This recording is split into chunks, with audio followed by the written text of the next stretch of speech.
asalaamaaleykum mbokku Sénégal asalaamaaleykum mbokku diaspora bi asalaamaaleykum sama mbokku Bawol Bawol yi ñoo ngi leen di ziar di leen màggal yéen ñëpp di leen baal wàq di leen baal di leen ndokkeel ci weeru koor gi nga xam ne ci la ñu jublu incha allah di ñaan yàlla ñun ñëpp mu boole ñu jégal di nuyu Abdou Mbow di nuyu Maymouna Dieng Cheikh Diarra ñu ngi lay bëggee Aliou Waaj mon frère maa ngi lay ziar bu baax di ziar mbokku Diourbel yëpp di ziar mbokku Sénégal yëpp Mame Makhtar Gueye ñu ngi lay bëggee di ziar waa diaspora bi aussi di nuyu sunu mbokku étudiants yi tamit di leen masaw jërëjëf Aliou sama frère jërëjëf kontaan nañ bu baax a baax macha allah ci seere yi ginnaaw bu nu leen baal wax nag baal leen ak di ñaan yàlla boole ñu jéggal ci weeru koor gi nga xam ne ci la ñuy jublu Maymouna Mané maa ngi lay bëggee Daba Ndour Issa Gueye Fall ñu ngi lay ziar yow tamit dañuy bëgg a masawu d'abord mbokku Palestine ku ci nekk xam na ne ay jullit ñoo fa nekk te barki démb njaay ci la israéliens yi rey ci 58 personnes ci lan bis bi nga xam ne États-Unis d'Amérique jël na capitalam jël na ambassade am du moins yóbbu ko Jérusalem pour wone ne reconnaître na ne Jérusalem mooy capitalu Israël loolu nekk ab saaga taxoon ay jeunes palestiniens génn daw dem xeexi ñu rey ci 58 personnes ñi ngi koy jaale mbokku jullit ñëpp mbokku umma islamique bi di ko jaale aussi képp koo xam ne réewu jullit nga ginnaaw bu ñu jàllee ci loolu nag ñi ngi fësal sunu naqar waaw sunu mettit sunu sans défense waaw di wax ne Sénégal amatina encore une fois mettit amatina encore naqar étudiants yi amati nañu encore métit amati nañu encore naqar waa Njaareem amati nañu encore métit amati nañu encore naqar li nga xam ne moom moo xew université Gaston Berger nekkati na beneen njombe bu rëy bu ñëw tege ci njombe yi fi daan am mooy lan ay étudiants ay doomi Sénégal génn nañu di manifester di def ngénte tubaab ne tey dañuy lekk te duñu fay te loolu yàgg naa am ci université ndax lan fayuñu leen seen ay bourse état du Sénégal moo ko teg depuis juróom fukki at étudiants yi ñu ngi am ay bourse yi soit 18000 la wala mu doon 36000 wala mu doon ay aide 18000 nag ak 36000 su fekkente ne bi yow yaa ngi ko war a jox ab étudiant joxatoo ko ba mu génn di manifester nga jël bal dóor ko mu dee yaakaar naa ne nguur gu irresponsable rek moom mooy def lu mel noonu. yaakaar naa ne tey képp ku ne ci nguurug Sénégal war nga rus yaakaar naa ne tey en son ca kaw bopp ba président Macky Sall waratina amati kersa encore moom ak Boun Abdallah Dionne ci lii nga xam ne moom moo xew université Gaston Berger. maa ngi nuyu ñëpp nag vraiment yéen ñiy dugg ñëpp di ma ziar ak di partager Ndiaga Kane mon frère Modou Sylla yéen ñëpp maa ngi leen di nuyu. dafa fekk ne ku ñu tëb rek message bi moo jàll mais ñu ngi lay bàyyi xel te ñoo ngi lay gis Cheikhouna Bassel Babacar Ndiaye mon frère ci Canada ñu ngi lay bëggee di la ziar. di wax ne déglu naa ñu ne chef escadron légion nord nee na bal bi dañ ko tirer pour doon dissuader. lan mooy dissuasion mooy nit ki nga xam ne dafa jóg wutal si ci yow nga dóor bal ay sommation ci kaw pour wax ko bul egsi mais je pense que dissuasion ci kaw lañ koy dóor kenn du ko dóor directement ci ay nit te bu fekkente ne bi Fallou Sène bal moo ko rey dañ ko dóor bal kon dissuasion chef de l'escadron Légion Nord nee na dañ doon tirer pour dissuader pour tiitloo jeunes yi waa tiitloo nit nag moom ba dóor bal nit mu dee man gisuma ko fenn ci àddina bi gisuma ko fenn. loolu nañ wax ne c'était intentionné d'abord nañ jël seen ay responsabilités ñu wax ne ki rey Fallou Sène c'était bel et bien intentionné parce que un tir dissuasif dañ koy dóor ci kaw mais kenn du ko dóor ci ay nit ñu yor fetal ñëpp yore licence xam nañ lan mooy tir boo xam ne da nga koo def pour dissuader nit pour ragalloo nit ci kaw nga koy dóor mais jubalee nit dóor ko bal loolu amul fenn. loolu mooy premier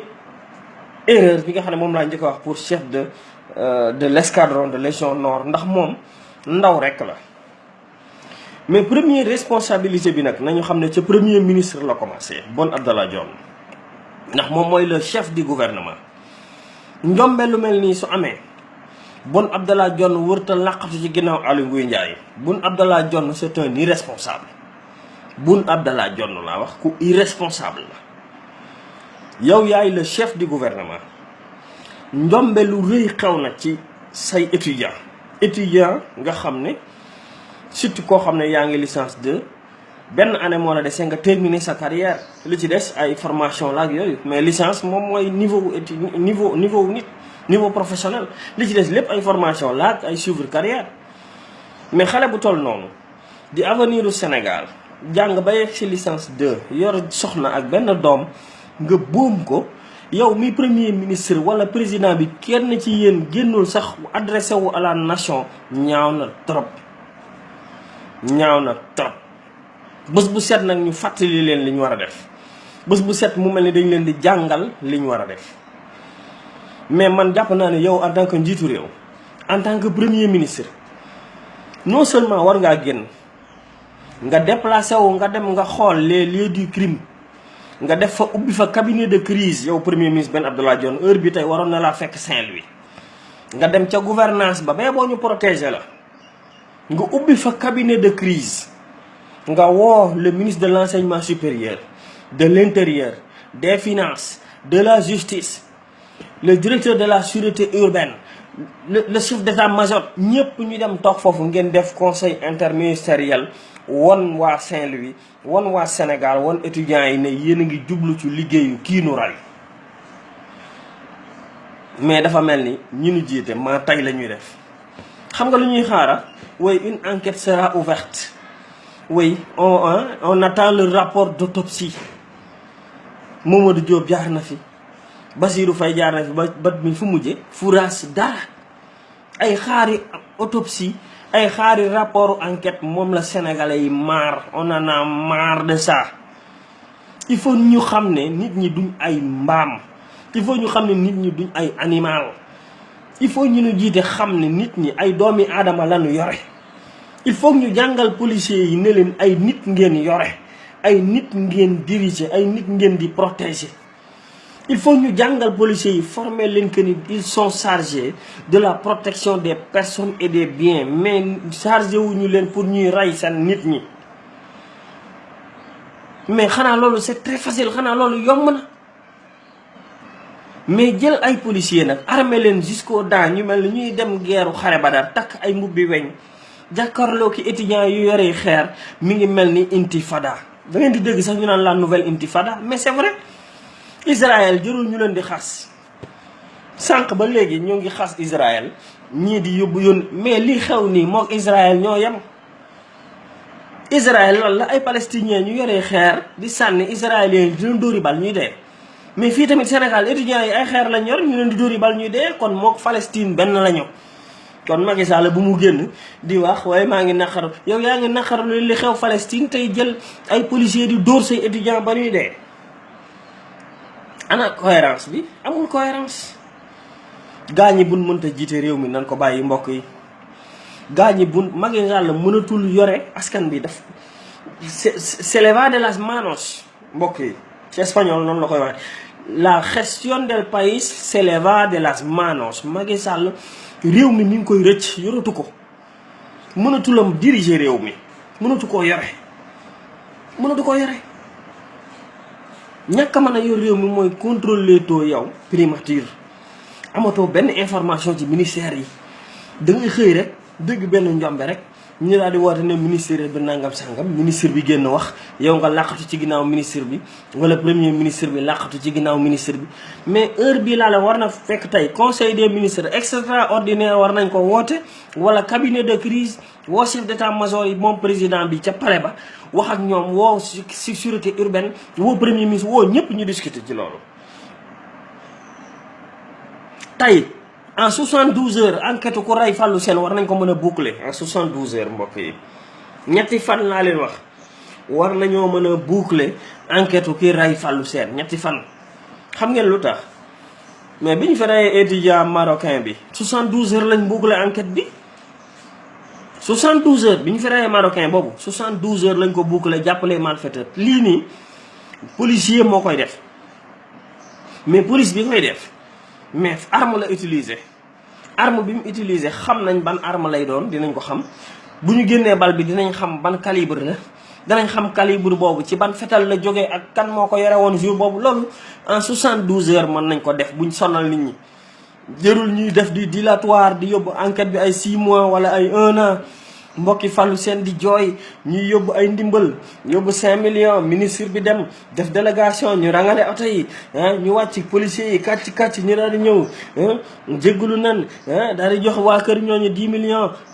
demaat bu ñu demee premier ministre ñëw wala président woo téléphone baayam wala yaayam jaale. mais yu ñàkk fayda yooyu lañ nar a nekk fii ci réew mi encore une fois loolu lañ nar a nekk. y a pas photo lii moo xewoon ci Bassirou Faye y a pas photo amul dara lu bees. ay président bu woote ñu ne président ba woon a yaayam wala woon a baayam ngay dégg premier ministre bi wàcc na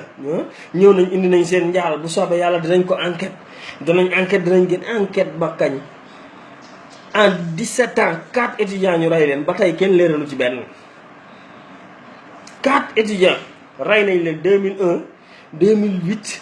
2014 2018 4 étudiants ñu leen di rey te du ci benn boo xam ne dara leer na ci lu dul ay yóbbantey njaal ay joxe ay ndimbal seeni doom ñooy nekk pupille de la nation nii naa et puis voilà. ana démission yi Sénégal ana culture démission yi mbokk yi ana ministre yi nga xam ne tey bu dee ministre bu ñu respecté ay nga demoon ay tey ay Canada wala nga dem ci réew yu mag yi mais ministre yooyu su njombe yu mel ni amee nga xam ne yow ci sa ministère la jóge ordre yi ci yow la waroon a jóge ça veut dire que ne tu es un irresponsable yëgoo li xew. Aly Ngouille Ndiaye bu fekkee yëgul ne chef de l'escadron nord yoroon nañu ay bal bi ñuy dem di def seen ci seen sécurité fële ci université Gaston Berger bu fekkee Aly Ngouille Ndiaye xamul loolu jërul muy nekk ministre de l'intérieur. benn Aly Ngouille Ndiaye dafa war a démissionner Mary Teuw Niane dafa war a démissionner wala ñu débarquer leen ñoom ñaar ñëpp. Amadou Ba dañ ko war a débarquer mais duñ ko def Amadou Ba mooy le ministre des finances mook Birima Mangara ñoo yore budget bi ak finance.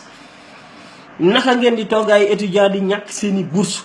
fayu leen di xaar bañ rey ci nit ngeen di door a fay étudiants yi. xaar ngeen ban fay ay nit ngeen di door a ban rey nit ngeen di door a fay. kon ça veut dire que ni xaalis bi mi ngi fi woon kon temps yi yëpp lan moo taxoon ñu ne wax naan xaalis amu fi ba étudiants yi di mer ba le 15 fayeeku wuñ seen ay bourse bañ gën di manifester bañ rey ci nit ngeen di door a gën di fay nit ñi. gouvernement du Sénégal en l'occurrence Boun Abdallah Dionne Amadou Ba Aly Ngouille Ndiaye ak Mary Teuw Niane ñii 4 ñooy responsable yi. deewu Fallou Sène ñii ñooy responsable yi bu leen ci génne keneen bu leen attaqué police ay ndaw lañ dañ leen a formé wut moo tax ñuy rey nit ñi nii. kan mooy responsabilité ñu former police bi ministère de l'intérieur moo ko yore ministère de l'intérieur kuy kilifaam le premier ministre. kan mooy génne xaalis bi Amadou Ba ñii ñooy responsable yi bu ñu xoolee ñoom ñooñu nag premier ministre la bu xoolee ak Amadou Ba ak Aly Ngouille Ndiaye ak Mary Teuw Niane encadré wuñu seen ay jeunesse ba ñuy ñàkk bourse bay manifester bañ di leen rey mérité wuñoo gouverner Sénégal mérité wuñoo jiite réew mi mérité wuñu nekk ci ñi nga xam ne ñoom la ñu yaakaar ci ñoom ñu yóbbu Sénégal fu baax. yéen mbokku Sénégal su fekkonte ne bi seeni doom ñu nga fa su fekkonte ne bi ñoom ministre yooyu tey seeni doom ñu ngi ci université yooyu di jàng duñu ordonné mukk ñuy dóor ay bali fetal parce que xam nañ ne seen doom mën na ci dee. Sénégal nag moo nekk ci réew moo xamante ne bi insécurité bi fi ñu toll nii jéggi na dayoo mbokk yi. Sénégal insécurité bi jéggi na day trop Macky Sall mënatul gérer Sénégal dafa bàyyi nii rek ñuy dem ku ci nekk ci ñun sa bakkanang ci xottu gerte ku ci nekk ci ñun mën nga dee ku ci nekk ci ñun mën nañ la faat te du mujj fenn parce que ki yor réew mi yoratul réew mi ci tey ak bakkanam mi ngi ko yor ci xalaat ay mandat mi ngi ko yor ci xalaat naka lay def ba bu jógee ci réew mi mu am protection ak famem waaye Macky Sall jéggal nañ la Macky Sall jéggal nañ la man su ma sañoon maa ngi ñaan opposant yi ak ñi nga xam ne ñoo nar a nekk candidat garantiral leen Macky Sall immunité ndax mu dem man loolu laay ñaan fi ñu toll nii. Arona maa ngi lay bëggee Babacar Sall Aliou Wàcc ñu ngi lay ziar maa ngi leen di ñaan opposant yi maa ngi leen di ñaan opposant yi indépendant yi maa ngi leen di ñaan ku ci jël réew mi garantiral Macky Sall immunité sax amnistie ndax mu dem nañ leen ko amnistier ndax mu dem ndax Macky Sall doy na sëkk yéen mën ngeen a comprendre bërki démb boo njaay Macky Sall ñemee inauguré 20 ministères fële ca Diamniadio ñaar fukki ministère nga di ko inauguré ba pare étudiants yi ñu leen di rey ci bourse yéen mën ngeen a comprendre ñuy tudde ay ministres ay directeurs généraux ay premier ministre ay Marème Faye Sall ñu leen di tudde ay làmb di leen di tudde ay mbapat di leen tudde ay soirée ñuy yóbbu xaalisu Sénégal bi di ko kasaree alors que étudiants yi amuñu bourse bu nu lekke bañ di leen rey yéen mën ngeen comprendre ngeen dégg ne Sénégal ñi ngi financé ay centaines de millions ci Sénégal directeurs généraux yi di wër naan président mi ngi financé emploi rapide dinaa def 30 milliards emploi rapide alors que mënuloo régler étudiant Gaston Berger nga xam ne matuñu 6000 étudiants mënuloo régler seen ay bourse waaye mbokk yi nañ ma wax leneen waaye nit ñi dafa mel ni seen xel yi ubbi wuñu ko waaye Macky Sall laa wax ñeme ngaa inauguré yow Diamniadio sphère ministérielle nee nañ 20 ministères ñoo fa dem ay milliards génne 30 milliards def ko ci emploi rapide génne des 40 milliards def ko ci bourse familiale ne da ngay dimbale askan bi te yow li nga warloog say étudiants sa futuru réew sa futuru askan ñi nga xam ne ëllëg ñoo war a yor futuru Sénégal ci xam-xam nga leen di ameel 36000 ak 18000 ba pare di leen rey waaye xam ngeen ne lii mbokk yëfu maa tay la lii yëfu maa tay la c'est y a pas photo li may wax nii du ay invention yéen ñëpp yéen a ngi ci teg seen bët surtout Mbaygaan Modou Ndiaye ñu ngi lay bëggee démocratie Sénégal ñu ngi leen di ziar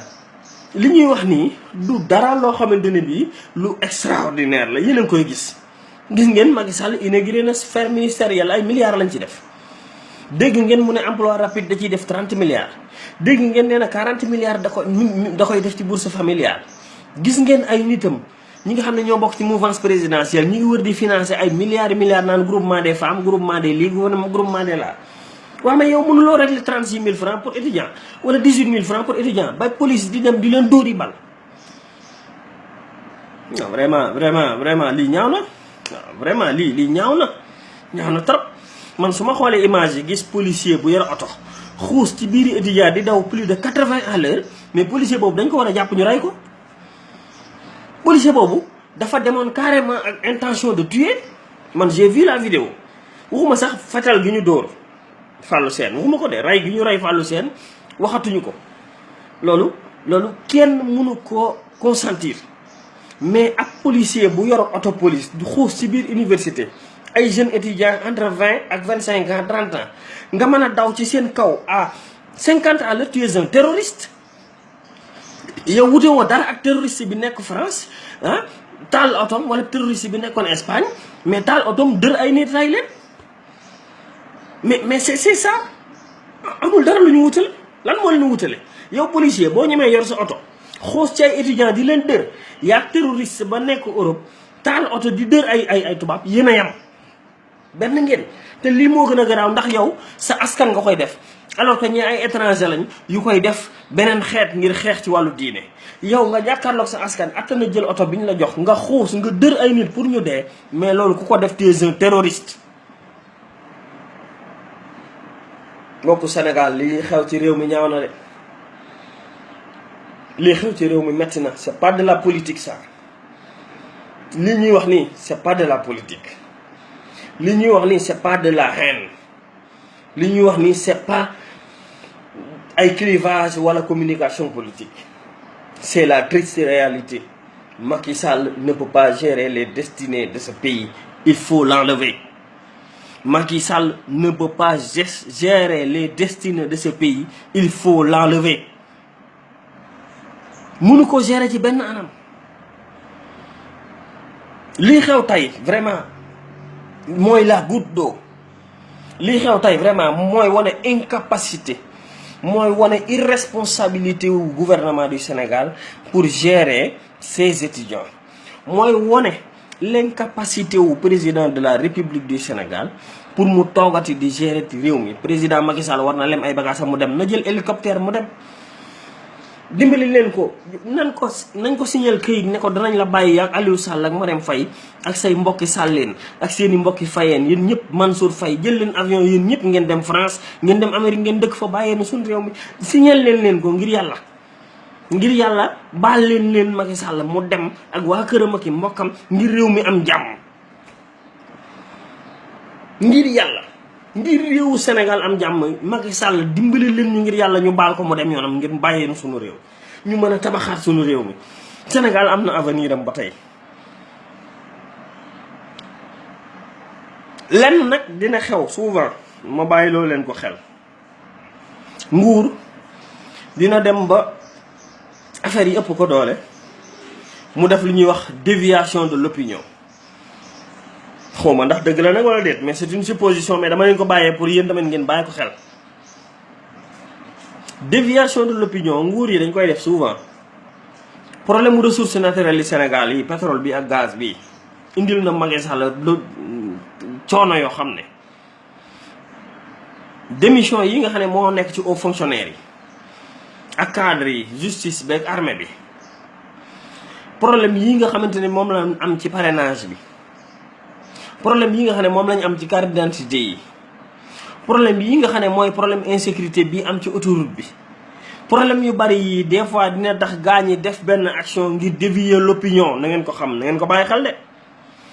bu leen yaakaar ne deewuk Fallou Sène rek moom moo war a nekk le problème du Sénégal. ñeneen dee nañ fi naqarlu naa ko nag mettitlu naa ko. te maa ngi ñaan en 72 heures ñu élucider sénégalais yi wax ki ko rey wax bal bi ko rey ki ko rey ñu jàpp ko ñu tëj ko ci kaso bi. mais nag maa ngi leen di ñaan bu mu tax ngeen fàtte de. bu mu tax ngeen fàtte ne Sénégal pétrole bi fi génn ak or bi ak gaz bi ñi ngi koy caxatee ba moo waral Macky Sall tiit ba naan day renégocier. maa ngi leen di fàttali ne Sénégal capitaine ab Dièye démissionné na depuis 3 mois ñu jàpp ko mettre ko aux arrêts daan na jotagoo résultat wu démission bi. te loi bi moo wax ne yow su fekkee da ngaa nekk officier supérieur u armée su dee da ngaa démissionné da ngay bind lettre njiitu réew mi. soo bindee lettre njiitu réew mi da ngay xaar maximum 3 mois pour ñu tontu la. ci biir 3 mois yi suñu la tontuwul nga dem cour suprême. capitaine Dièye xaar na 3 mois kon kenn tontuwu ko mu daal di consommer démission ñu jàpp ko mettre ko aux arrêts. juge dem bàyyi na Abdoulaye Ndour DAGE bu présidence de la République DAGE ba présidence de la République DAGE bi mooy le gestionnaire. tey bu ñu nee budget président 75 milliards la DAGE boobu di Abdoulaye Ndour mooy gérer 75 milliards yooyu lu ci nekk mu koy kooku tey dàq nañ ko ndax lan wax na lu xaw a nuróog rek. ne capitaine dem Dièye bu leen neexee nañ ko kenn waru ko tëj ñu dàq ko tey démb liir naa décret bi président génn décret dàq daajam ndax lan wax na ne capitaine boobu démissionné ci armée bi te ñu jàpp ko waruñu koo jàpp nañ ko bàyyi mu dem. mais loolu ñëpp ko wax colonel Ndaw wax na ko bëgguma nekk ci armée nga ne ma far force ci armée laay ne mais lii fu mu am ndax lan xam nga ay secret mais bu ko neexee xam ay secret addina bi fii. mais chef d'état-major général France bi mu d'accordul ak Macron dafa bàyyi. tey Espagne boo fa demee numéro 2 wu Podemos 3e force politique ba numéro 2 ba c'est un général mais àddina bi gars yi bu ñu dofloo nit ñi xam nañ, nit ñi génn nañ, jàng nañ, xam nañ.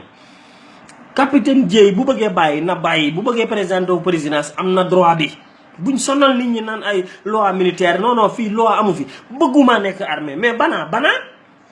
qu'est-ce qu'ils veulent? xew-xew yooyu nag xew nga xam ne ay juge dem, magistrat mi ngi bàyyi, dàq nañ le DAGE de la présidence, le capitaine dem démissionné na, am na ay hauts fonctionnaires et hauts gradés yoo xam ne ñu ngi fi kontaanuñu. loolu bokk na ci li nga xamante ne bi dina tax gouvernement léeg-léeg di dévier opinion. na ngeen xam ne deewu Fallou Sène mën na nekk aussi une tentative de déviation de l'opinion sénégalaise ci carte d'identité 1 million de carte d'identité yi nga xam ne génnagul, ci or bi ak pétrole bi ak gaz bi nga xam ne mooy futuru Sénégal te ñun ñëpp war ci xeex, ci défection yi nga xamante ne bi haut gradé yi ak ñi nga xam ne ñoom ñoo yilif Sénégal ci fonctionnaires yu mag yi ñu ngi démissionné, ci rakkam ji nga xamante ne bi il est trempé jusqu'au cou ci tabax ay édifice, ci ay kër yu baax, ci ay milliards yoo xam ne dinañ leen auditer, ci yeneen i njombe yoo xam ne barki Dembo Ndiaye muut baan génne na ko ci Cheikh Kanté. problème yooyu xew ci réew mi ak problème mu parrainage yi mën naa tax gaa ñi di jéem a tenter dévier attention wu nit ñi. loolu na ngeen ko bàyyi xel de, na ngeen ko bàyyi xel loolu tamit bu leen ko fàtte. lii nag moo tooy, dee dafa tooy, dee dafa metti, dee dafa ñaaw, lu jara xeex la, lu jara metti lu la. mais bu ngeen xoolee démb étudiants yi, collectif étudiants yi seen amical bi ñu génn di wax ci làmb yi ñuy tuddee directeurs yi, di wax ci làmb yi ñuy tuddee ay ministre ak i président ak jabaram ak i waa këram, di wax ci soirée yeeg concert yi ñuy tuddee ministres yi ak directeurs généraux yi ñuy jël alal Sénégal gi di ko yàq foofu. bàyyi ñoom étudiants yee 18000 wala 10000 wala 25000 mënuñu leen koo fay. ngeen xam ne ñii bëgguñu seen askan, gëmuñu futuru Sénégal, yaakaaruñu futuru Sénégal, liggéeyaluñu Sénégal. ku liggéeyul Sénégal nag gëmoo Sénégal, gëmoo sa futuru réew, dañ la fee war a jële. président Sall dafee war a jóge.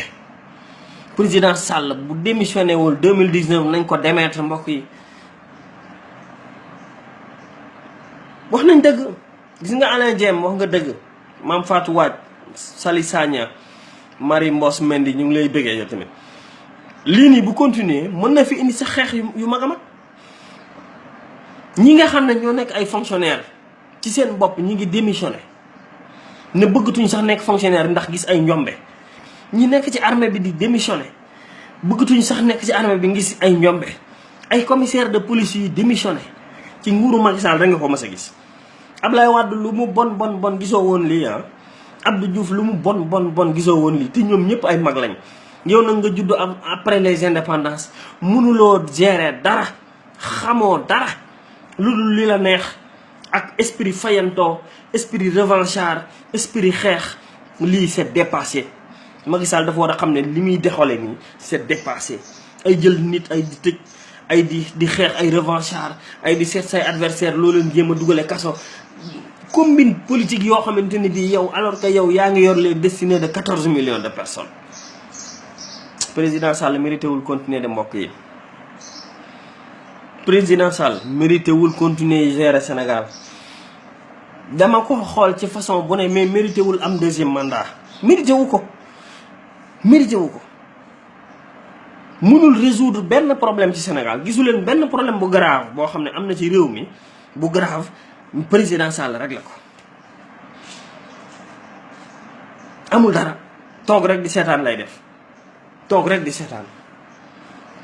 bañ woo ko ne ko nangam mu jóg dem. mais amul dara lu muy def. mbokku Sénégal, mbokku njaareem, encore une fois ñoo ngi leen di jaale Fallou Sène. ñoo ngi leen di expresser sunu naqar. di leen wax ne lii encore une fois leneen la lu tege ci kaw Diourbel, tege ci kaw Sénégal, tege ci kaw étudiants yi. di aussi njombe loo xamante ne bii dañ ko war a leeral. di njombe loo xamante ne bii ci ñetti fan suñ ko bëggee leeral mën nañ ko. autopsie mënul dépasser 3 jours. benn nit rek la bu dee. autopsie mënu ko dépasser. nañ xoolaat image yi. policiers yi nga xamante ne ñoo nekk di def njombe yi nañ leen fi jële. nañ formé waat policiers yi. lii xew Sénégal ëpp na mbokk yi. lii xew Sénégal ci réew Sénégal ñaaw na. 21e siècle bi àddina bi gisoo lu xew lii ni gisoo ko fenn. jàpp say nit di leen piétiner di leen dóor di leen rey 24 heures sur 24. muy étudiants yi muy ku bëgg a manifester muy entreprise yi muy lépp secteur santé bi éducation bi dara doxut ci Sénégal dara président Sall vraiment dëgg ak li nga xamante ne bi ci ay xéwal yëpp yàlla wàcceel nañu ko président bi mënu cee réaliser dara lu dul ay tabax ay jam ñaa joxe sphère ay naan damay dimbale samay nit ci pauvreté nangam sangam wàcce li nga xamante ne bi mooy farata. mbokku Sénégal président Sall dafay war a jóge du partisan xawma ban parti xawma ban kan moo koy gagné Sénégal mais nañ teg keneen kii doy na président bi doy na sëkk doy na Macky Sall doy na basta Macky Sall doy na nañ ko changé nit ñi bu leen ragal changé il faut nit ñi ñeme changé mooy mën a tax nga mën a xam ki baax bu ñu ko ragal maa ngi leen koy ñaan yéen mbokku Sénégal yéen ñi di partagé yéen ñi di apprécier maa ngi leen di ñaan loolu bu ñu ragal a changé nañ changé ñu xool keneen nañu seet keneen président Macky Sall mérité wul continuer yore Sénégal il faut ñu rétablir la institution c'est pas un hasard ou bien du rek lu war a am rek ab capitaine di jékki-jékki xool armée bi li fi xew lépp mais démissionné na c'est pas un hasard un magistrat bu nekk haut conseil de la magistrature suprême jékki-jékki xool na muy doxee xam ne lii jaaduwul mu ne démissionné na c'est pas un hasard un commissaire de police di jékki-jékki di démissionné ak privilège yi mu am ak ndomba yi mu am ak daraja ji mu am carburant am salaire am ay otoom yëpp yu neex yooyu yëpp nga am ko atte na démissionné mais am na lu xew mbokk yi am na lu xew kon nit ñi nañ delloo si seen xel ngir yàlla ñu réfléchir ne lan moo xew ba waral au cadre yi haut fonctionnaire yi membre des corps armés yi di démissionné di génn ndax ñi ngi gis lu leen naqari waaw mais loolu war naa tax nit ñi réfléchir pour jële fi Macky Sall deewu Fallou Sène nag naqari na Sénégal gépp li ñu gis ci image yi ñaaw na trop honoré wul président Sall honoré wul gouvernement am honoré wul benn nit ci Sénégal kilifa yi war a wax nag toujours ñi ngi seetaan ñi war a wax toujours ñi ngi seetaan ñun nag li ñu war a def rek dañuy def maa ngi woo nag yeneen hauts fonctionnaires yi yeneen cadres yi yéen ñi nekk ci bureau yi yéen ñi nekk ci ministères yi yéen ñi nekk ci armée bi lu leen naqari boo leen ko gisee génn leen ngeen bàyyi fi Macky Sall génn leen am leen seen ngor am leen seen jom comme seen moroom yi yéen laa wax yéen officiers yu mag yi nekk ci armée bi te gis lu leen naqari ngeen di ko noppi waale ndax privilège yi ñu leen di jox loolu ku ko ci def aussi ku ñàkk jom nga te yaa ngi toroxal sa askan. am leen jom comme juge Dème am leen jom comme capitaine Dièye am leen jom comme commissaire Keïta ak ñooñu gënu leen nday gënu leen bàyyi gis nañ ne am na ay naqar am na ay metti am na ay njombe yu xew ci fi ñuy liggéey te ñi leen jiite ñoo ko causé ñu démissionné loolu gor moo koy def ñooñu nag yéen waa Sénégal xamee leen amal nañ leen njukkal ndax won nañ leen yoon bi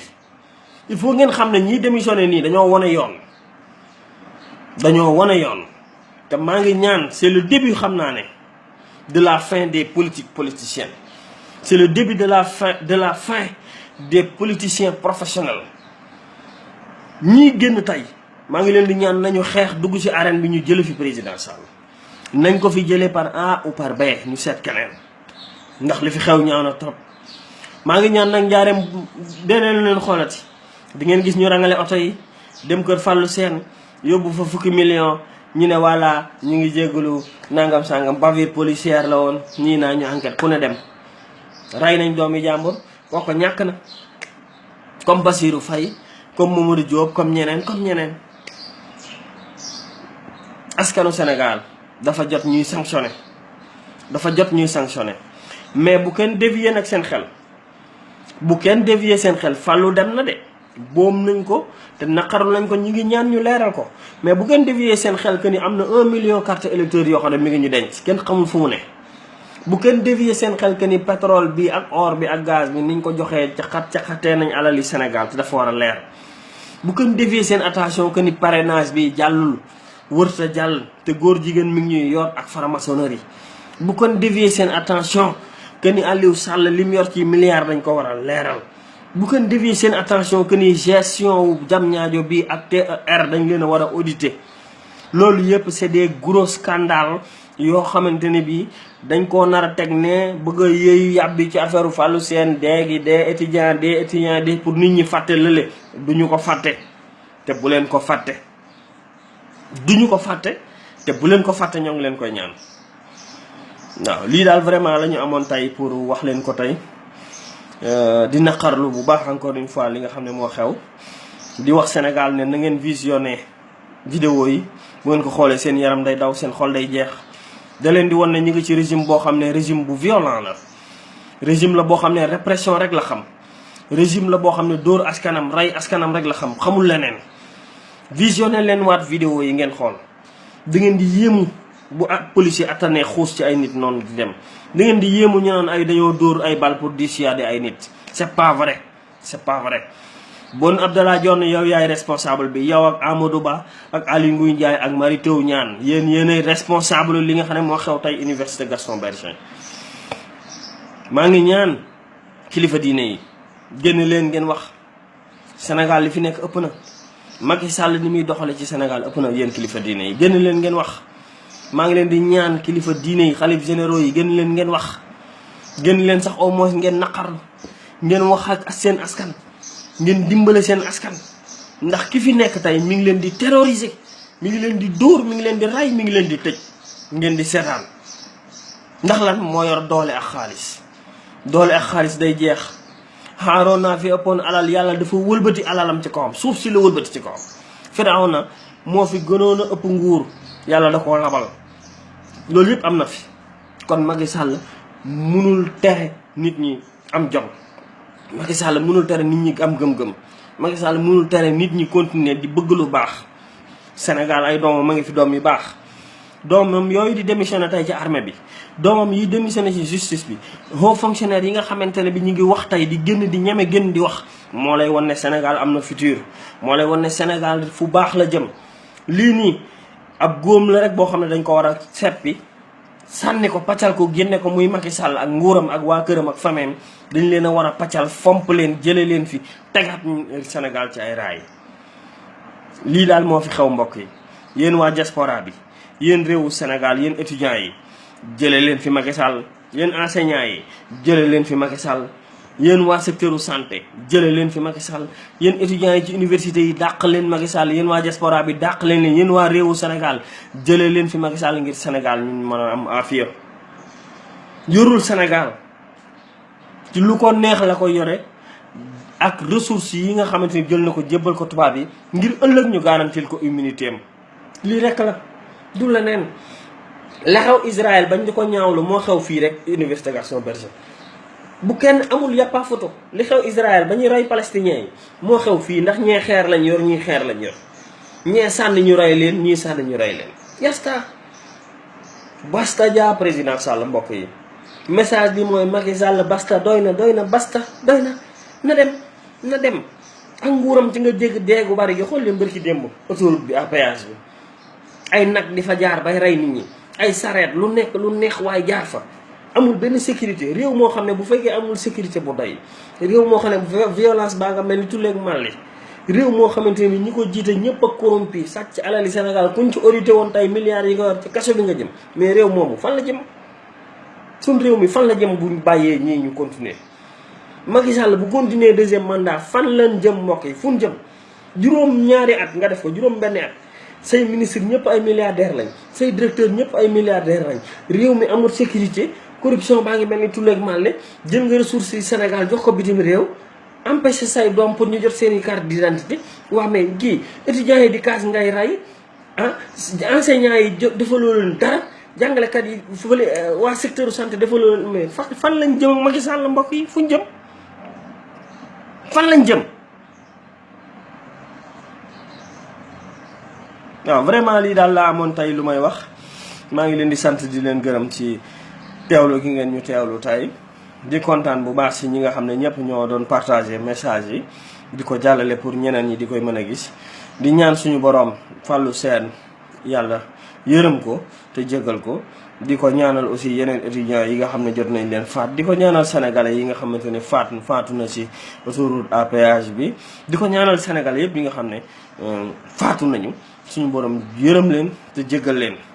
waaw lii daal mooy li nga xam ne moom laa bëggoon a tey waxtaan ak yéen di balu ak ñëpp nag ci weeru koor gi di wax ne dañuy pause xam naa ne ba koor gi jàll incha allah di balu ak ñëpp képp ku fi nekk rek koo xam ne mos nañ la léser wala ñu wax la loolu naqar yi ñoo ngi la koy jégalu di ñaan yàlla ñu dugg ci koor gi ak bismillahi rahmaani rahim génne ci ak alhamdulillahi rabbil alamin ñoo ngi balu ak ñëpp di ziar ñëpp di màggal ñëpp